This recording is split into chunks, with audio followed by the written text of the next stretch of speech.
Hello, Facebook. Welcome. And I'll give everybody here on Zoom another moment and Facebook a moment to hop on, and then we'll start.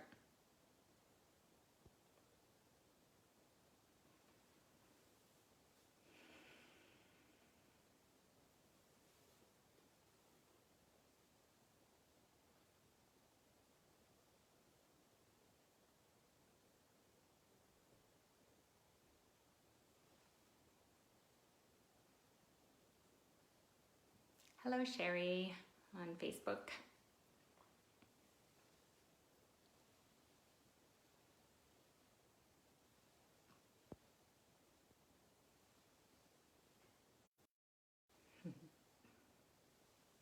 Hello, Janice on Facebook.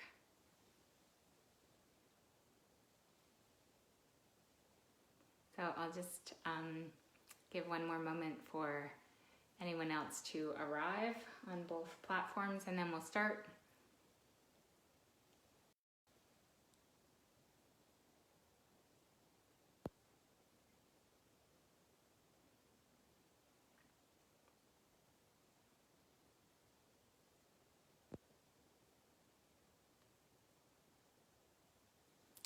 So let's move into a comfortable seat. Adjust your legs as needed. And just for a moment, sit up with more attention and alertness in the spine and close your eyes.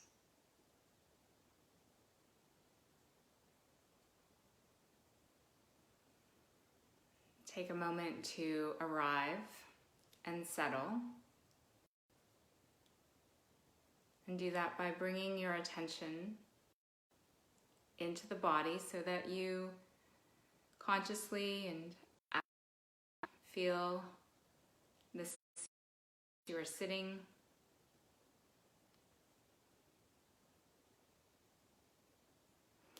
Even kind of scooch around a little bit or adjust in any way that allows the weight of the body to drop more fully into the seat on which you are sitting.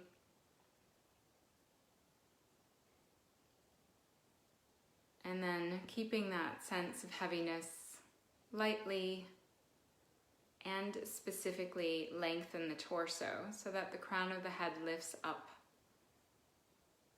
toward the sky. Soften the jaw and the eyes. And take a moment to tune into the intention, the pull that has brought you here this evening.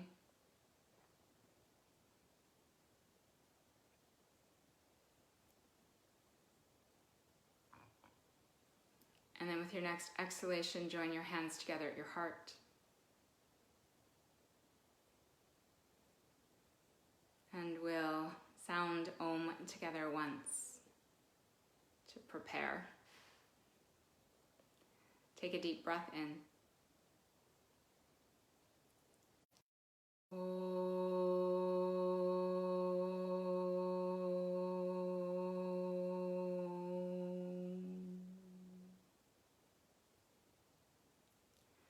And gently bow your head for a moment to your heart. Release your hands down. Lift your head up. I wanted to talk for a little bit tonight about where meditation is leading us, where we're going with the practice of meditation, and what we are told by the yogis of the past, that meditation leads us into the center of who we are, the core of our being, and that place is something that's very hard to describe and in many ways lies outside of description. And yet we use words to bring ourselves close to that place and to the description of what that is. one of the words that's used in Tantra, this lineage of yoga, to describe that internal center is the word Ananda in Sanskrit. And Ananda is often translated as joy or bliss. And for many years in my yoga practice and contemplation, I struggled with those words. I didn't feel much affinity for them. And my contemplations led me to the idea that at the center is a sense of openness and a very quiet willingness to experience all that life has to offer. It's like the center of us says yes, regardless of the experience, regardless of whether it's something that we are drawn to or attracted to, that we enjoy, that we derive pleasure from, or whether it's something that's more challenging, difficult, sad, painful, whatever, that the internal response to the full range of what life offers is this kind of openness to the experience, or a very soft, like, yes, let's move in this, let's have this experience. And this is beyond any sense of personal preference. So often the way we think about who we are is defined by things like, I like this, I don't like this. I am this, I am not this.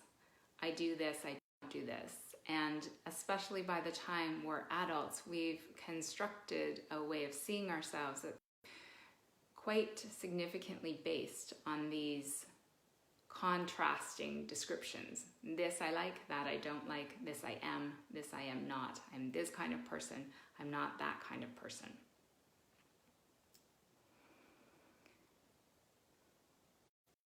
My father had dementia for the part of his life, and he was always a person with very strong preferences, and the world around him knew very clearly what those preferences were. So some foods he really liked, some foods he really didn't like, and if he didn't like the food, then he thought no one in the world should like this food. And if it was something that he appreciated or liked, it was something that he thought that everyone should like. As the dementia progressed, of course, a lot of challenge in watching that process. And there were a couple of unexpected surprises along the way. And one of them was that all of these preferences and the things that my father so strongly liked or didn't like just kind of melted away, most of them. They just dissolved.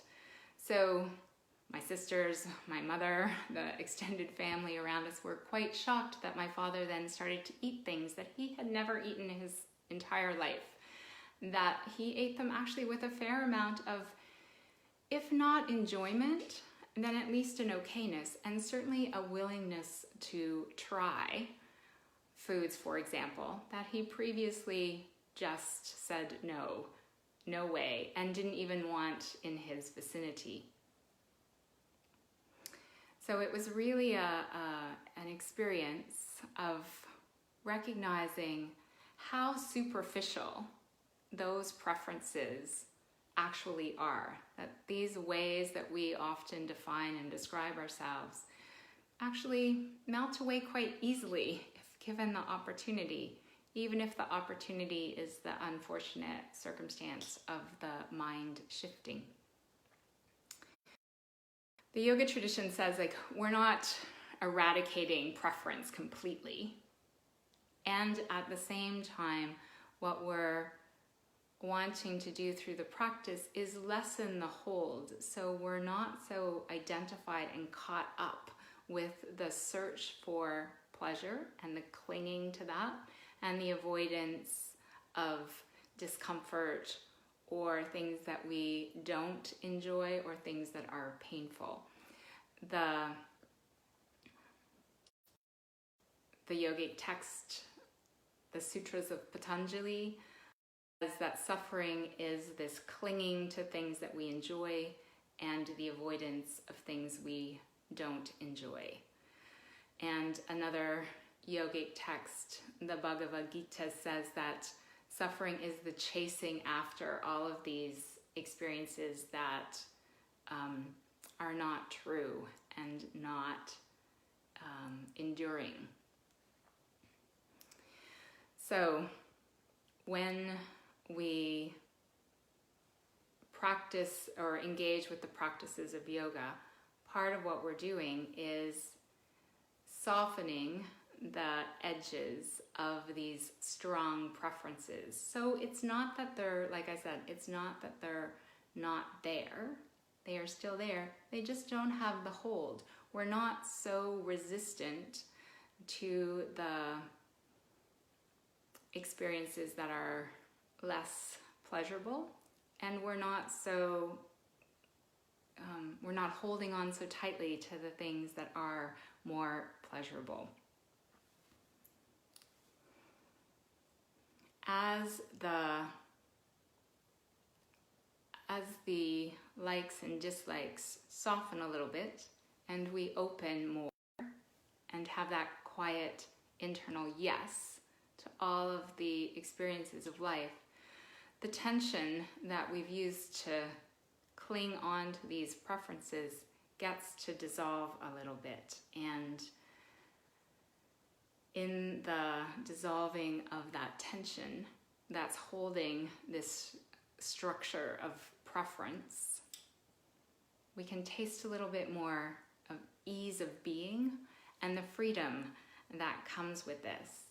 And also, as we talked about in an earlier session, when there's greater ease, we can hear more fully the voice of our intuition and use that as a guide. Joseph Campbell, a writer that explored mystical traditions, coined the phrase, "follow your bliss." And he was actually loosely translating a yogic compound word, a Sanskrit compound word, Satchitananda. So it has Ananda in there that I referenced at the beginning of the talk. And he translated Satchitananda as "follow your bliss." And before it got kind of co-opted by New Age and hippie movements, he was really inviting us to tune into the adventure of following the intuitive guide, regardless of our sense of where it's going to take us, and regardless of the preferences that can interfere with our intuitive voice. For example, if we go to the grocery store and we're like, what kind of apple should I buy? And we ask our intuitive voice and it says, green apple. And then the mind says, I don't like green apples. I never like green apples. I'm not gonna buy green apples. So that preference that I like green apples and I don't like green apples and I like other kinds of apples interferes with the capacity to tune into and to trust the intuitive voice that says green apples. Okay, today, for some reason, green apples is what my essence or what my deeper self needs. Or maybe we arrive at home and then somebody comes to visit and they really want a green apple, or who knows, but that we don't need to know where the intuition is taking us, but that we're following that guide and engaging in the adventure of actually not knowing where it's going to lead us and trusting that it will take us in a direction that has more meaning and more potential than the one that we create out of these likes and dislikes. Rumi, there's a famous Rumi quote that says, he says, let yourself be silently drawn by the strange pull of that which you really love, and it will never lead you astray. And so that's the process actually of meditation, that we tune in to the internal world below or beyond, but below those ideas of like and dislike and who I am and who I am not, and what is possible and what is not possible. And in that quiet internal space, we tune into the voice of intuition with the quiet, gentle openness, the yes to following wherever it leads us. And as a consequence, we can settle into an ease of being, and that is the deeper intention underneath our practice of meditation. So before we sit together, I'm wondering if you have any thoughts or comments. If you're on Facebook, you could type them in the chat window. I'm also dually on Zoom. So Zoom, you could unmute yourself and share. Hi, Tina.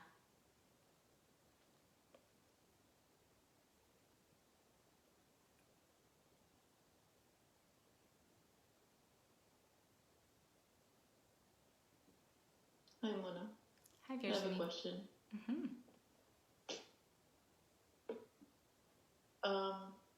I'm curious to know what your view is on the idea of, is the concept of following your bliss or Ananda, is it in opposition to the concept of Dharma?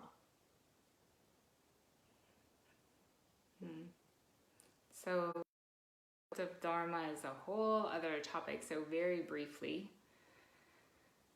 one of the ways that we could describe it is how do you mean it, Virginie, in your question? How are you using the word Dharma? Like social responsibility, having a social duty prescribed to you by your society or your family, or the societal structures. Mm-hmm. And like,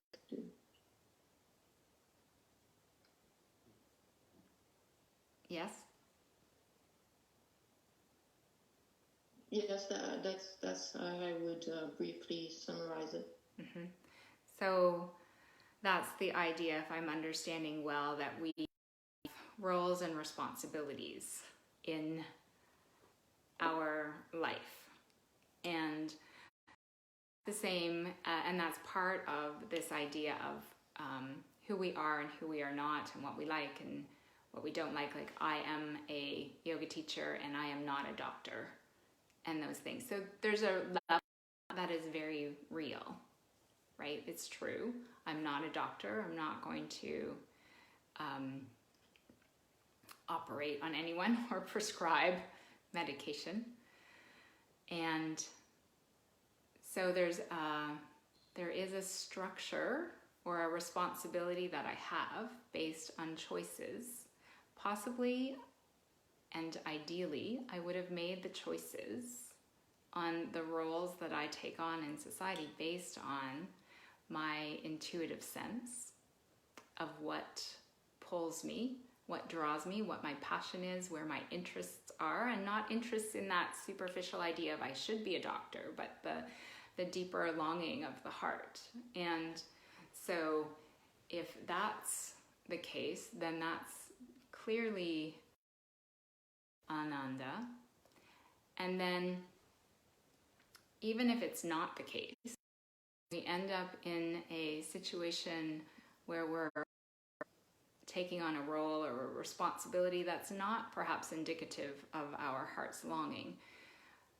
I wonder if there's a way that we can engage with that role or responsibility that still is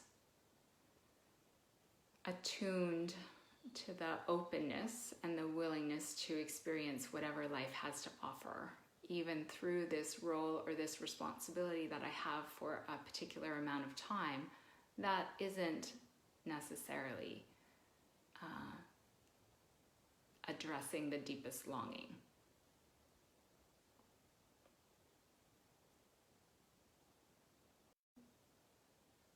Right.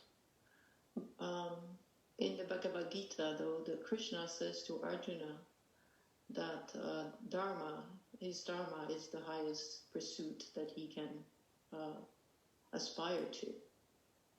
So would you say that then the dharma is, Arjuna's dharma is the same as his Ananda? Well, I think it can be, for sure. I'm not sure it is for everyone, but I think that's where we're moving to, that we want our roles and responsibilities in life to line up with the longing of our heart. And that is the kind of follow your bliss idea of Joseph Campbell. Like, can I follow my intuitive guidance and allow it to take me where I want to go, which might mean often a direction that is different than what I thought, or also might be just how I engage with whatever situation I find myself in.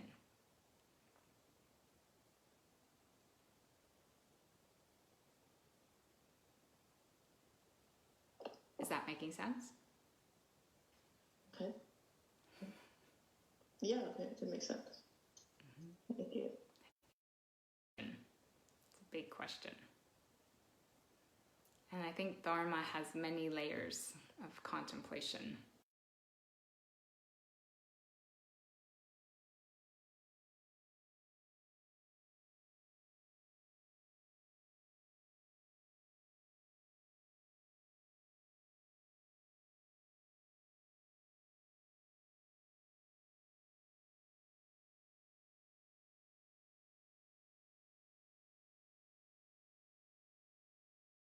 Personal level, I've been struggling in the last week or two with knowing what I'm supposed to be doing professionally and understanding that there are things I need to do or that I need to put into place to either keep things going for my practice or to set things up so that my practice can pick up again once things get back to whatever they're going to get back to. And so feeling that, so that idea of dharma, like it's what I need to do or what I should do and what I sort of feel responsible about doing, but that my heart's not in it. And so then I end up doing nothing because I'm feeling I should be doing this, but I want to be doing that and not finding the place. But that's, it's almost like giving the space to do the want now, and then that the need or the responsibility will come out of it and will come back to it. So whether it comes back to the same thing or ends up being something different, it's almost like you mentioned, one of the first words you said about bliss was that there's an openness. And I think that's maybe the message for me personally, is that I need to create that space. Yes, exactly. And I think you're also touching on right timing, and it's a lovely link with what Virginie said around these things that we need to be doing and should be doing, and to discern the difference between what we need to be doing and what we think we should be doing. And that if we're linking into that internal place of openness and space, then what we need to be doing will arise with less effort, and what we should be doing perhaps could just melt away, because that's some again, this outside idea of who we are, or a kind of more superficial idea of, if I have this responsibility, then or I've taken on this role, then I should be doing this, this, and this. Maybe not. Maybe we just tune into the internal space and the kind of openness to see what arises, and then go with that and trust that the moment when something needs to be done, we'll know, and then we'll do it.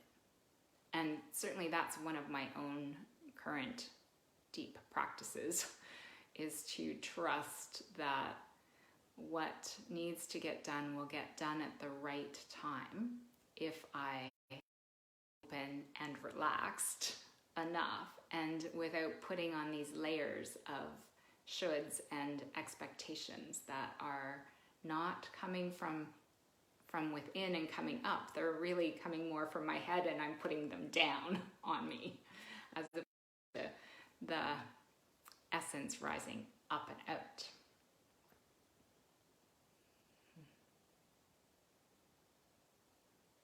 Yes. Yes. Trust is the big key word there, isn't it? And I like that image of, yes, the head imposes, but instead letting the heart inform the head. Yeah, exactly. Yeah, I mean, we didn't talk about this at the beginning, but, you know, Ananda is in the heart. It's down. It's the core is down and in. It's not up and out. It's down and in. So, yeah. Mm-hmm. Thank you. Yeah, thank you. Any other comments, shares, or questions before we sit together for a while?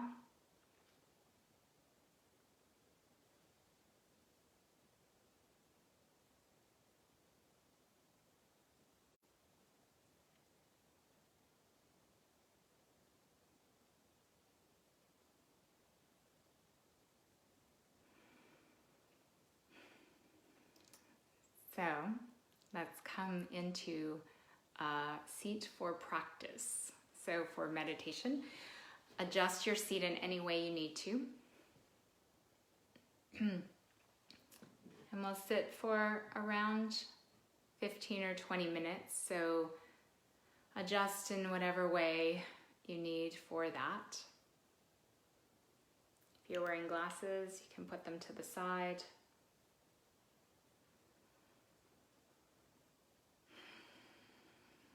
Place your hands either palms up or down on your legs, or one hand on the other in your lap.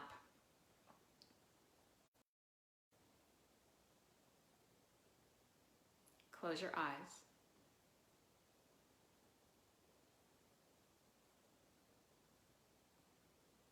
And begin to create a balance between being settled and relaxed, as well as relatively upright and active. So it's relaxed without that sense of slump and kind of passivity that can come from a more slumped position.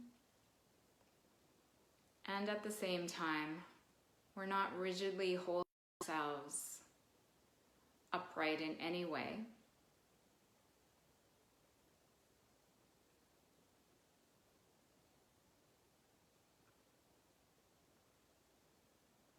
And we want to sit really with the intention of letting ourselves move towards stillness. So these first few moments, adjust and shift.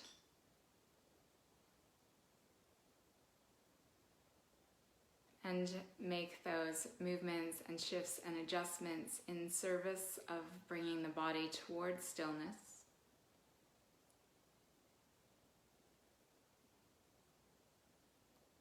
And again, that's without rigidity, so that you can shift at any point as needed through the practice.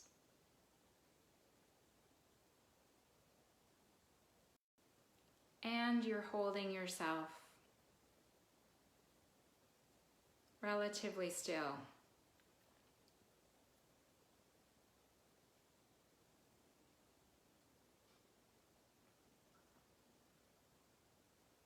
Relax the belly as much as possible.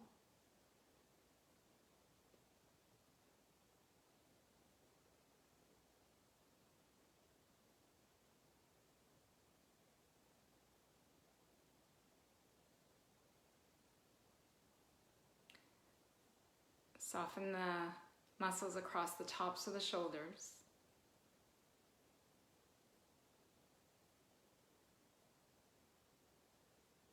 Completely release the jaw so that there's space between the back teeth. And let the tongue rest.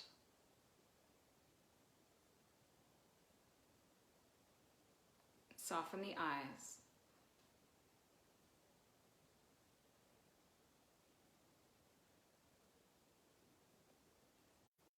Attention for a moment to the crown of your head.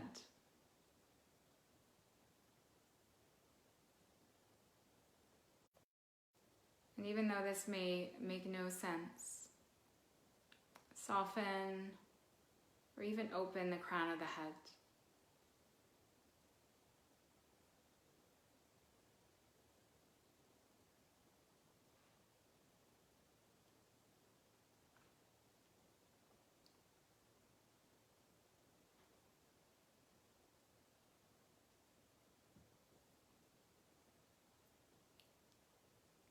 Become aware of the central column of the torso that runs from the base of the pelvis through the very center of the body to the crown of the head.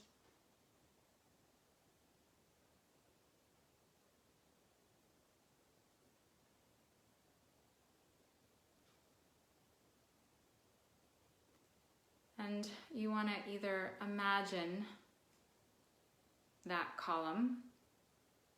If you're imagining it, you could imagine it in a particular color that feels resonant.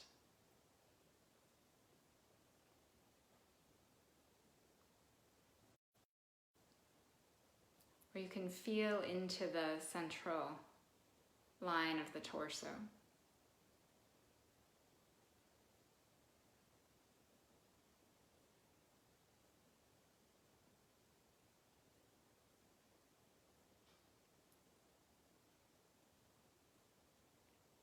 Let the breath soften.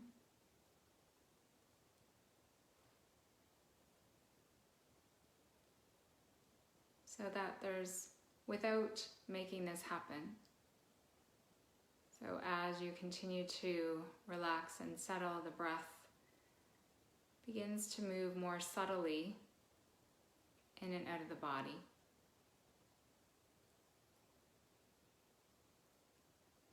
And as that happens, we're going to imagine or feel that the breath moves up and down along the central column of the torso. So bring your attention to the crown of the head. And as you inhale, imagine the breath descending from the crown of the head through the central column of the torso to the base of the pelvis. And then imagine the exhale traveling again out along the central column of the torso and exiting the crown of the head.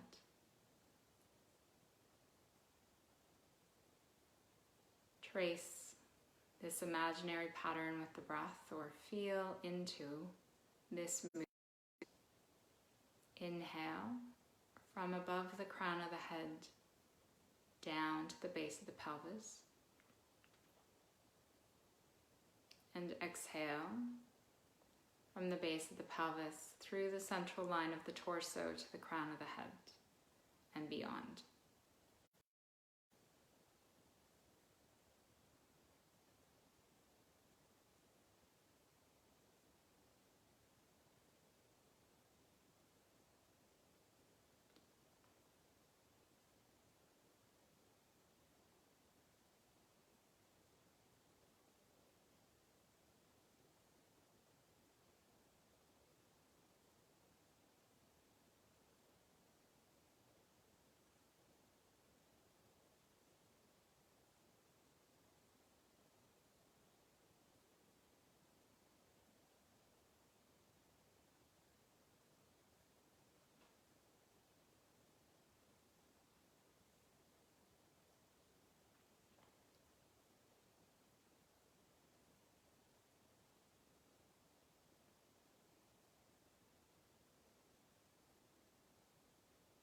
Continue to feel into this movement of the breath. Feel it in your body or imagining it inside you as opposed to imagining it like on a TV screen in front of you.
The next few cycles of breath, continuing to move in this way,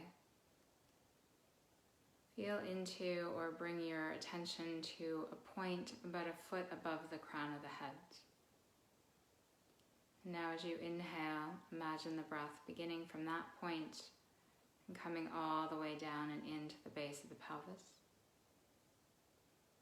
And the exhale, rising from the base of the pelvis, through the torso, out the crown of the head, and dissolving into a point. It's about a foot above the crown of the head.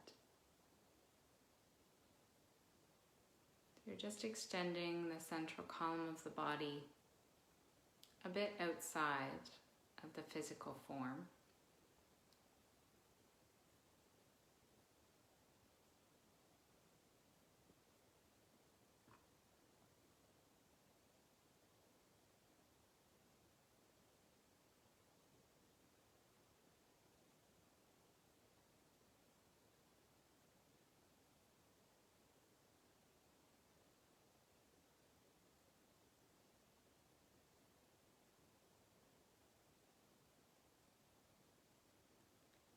And now,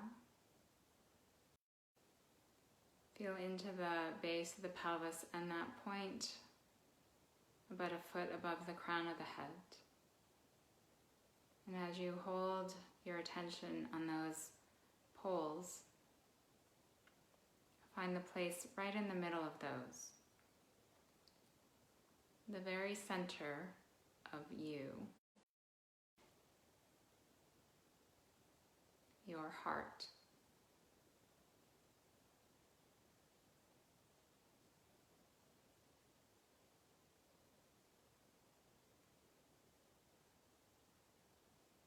And at that center point, now imagine or feel a 16-petaled flower, usually a lotus flower, which is similar to a water lily, or another flower that appears. Imagine that flower at the very center of you.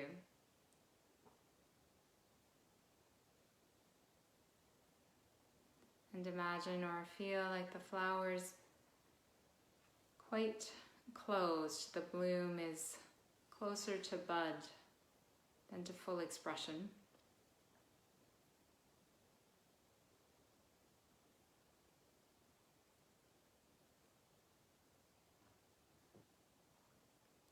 And now, feeling into the subtle movement of the breath really right at the core of you, right in this point. As the breath comes into that place, feel the inhalation, or imagine the inhalation expanding the petals of the flower outward from the center. And then imagine the exhalation closing them back in slightly.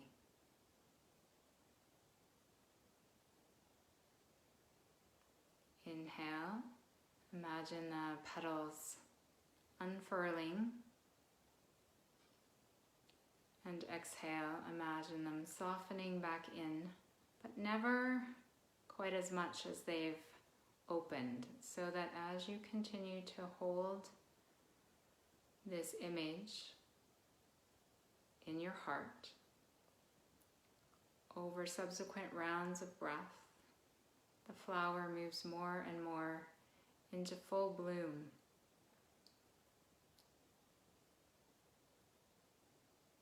So continue to imagine the inhale, moving the petals of the flower outward into blossom, and the exhale, softening them in toward the center just a little bit. And the next inhale, widening them out more, so that the sense of the flower expands to fill all the space in the center of you.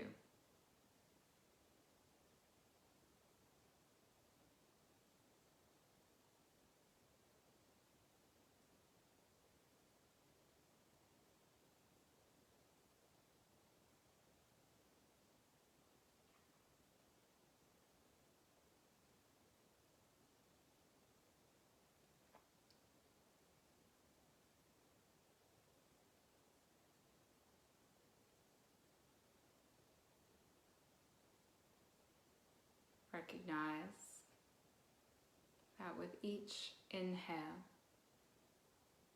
as the flower petals expand, there's a very soft, quiet yes.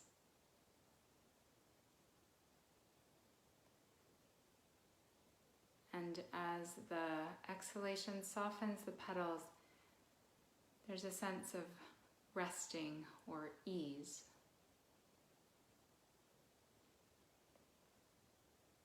Inhale, there's a yes as the flower moves into full expression.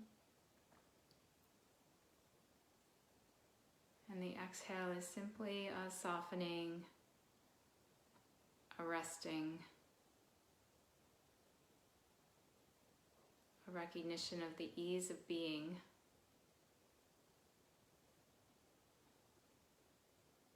That is the ground out of which the yes comes.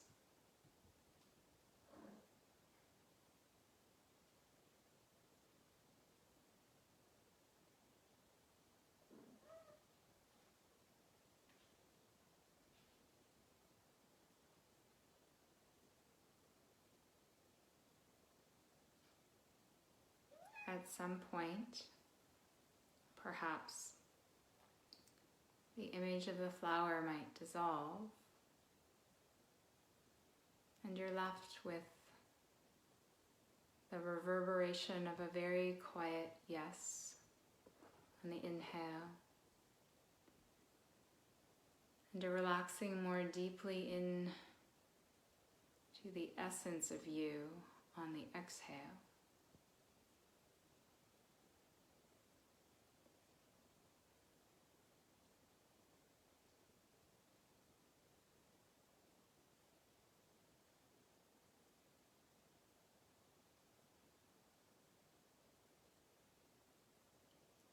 As best you can, continue to just simply hold your attention in that point in the center of you.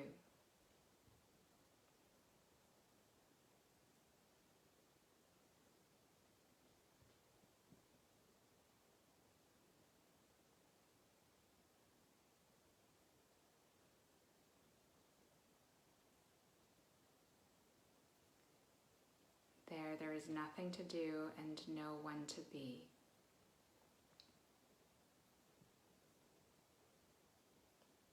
There is simply being.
Very gently begin to deepen your breath.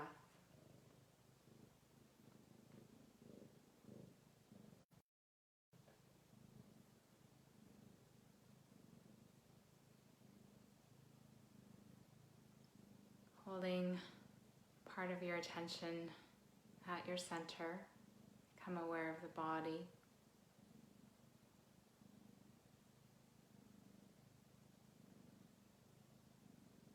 Moving slowly.